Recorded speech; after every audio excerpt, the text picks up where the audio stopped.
તો નર્મદા જિલ્લાના ડેડિયાપાડા તાલુકામાં આઝાદીના દાયકાઓ બાદ પણ અરેઠી ગામનું આંબાફળિયું પાયાની સુવિધાઓથી વંચિત છે, જેના કારણે ગ્રામજનો રોષે ભરાયા છે। અરેઠીની બંટાવાડી અને દેવ મોગરાને જોડતો મુખ્ય રસ્તો અત્યંત બિસ્માર હાલતમાં હોવાથી ચોમાસામાં કાદવ કીચડના કારણે વિદ્યાર્થીઓ અને દર્દીઓને ભારે હાલાકી વેઠવી પડે છે। આ ઉપરાંત સરકારની નળ સે જલ યોજના અહીં માત્ર કાગળ પર જ હોય તેમ લાગે છે, કારણ કે નળ હોવા છતાં પાણીનો પુરવઠો મળતો નથી। પીવાના પાણી માટે રજળપાટ કરી રહેલા ગ્રામજનોએ સરપંચથી લઈને જિલ્લા પંચાયત સુધી અનેકવાર લેખિત રજૂઆતો કરી છે, તેમ છતાં તંત્રની ઘોર ઉદાસીનતાના કારણે આદિવાસી વિસ્તારના અંતરિયાળ ગામનો વિકાસ રૂંધાયો છે।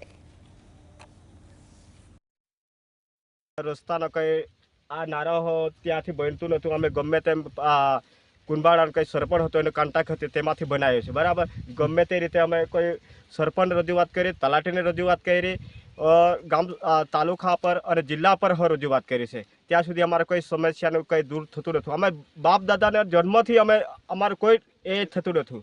આરસીસી રોડ નહીં અમે કહીએ છીએ, લોકો ભેગા થયા ત્યાં પણ કહીએ છીએ કે અમારું આંબાફળીમાં કોઈ રસ્તો આપો।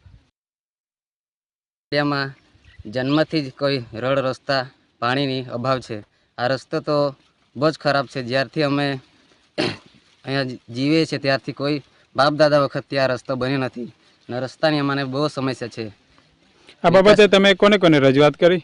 આ બાબતે અમે રજૂઆત તલાટી અને સરપંચ લોકોને બી કીધી ને જિલ્લા પંચાયત અને તાલુકા પંચાયત વાળાને બી કીધી, પણ કોઈ રસ્તો બનતો નથી।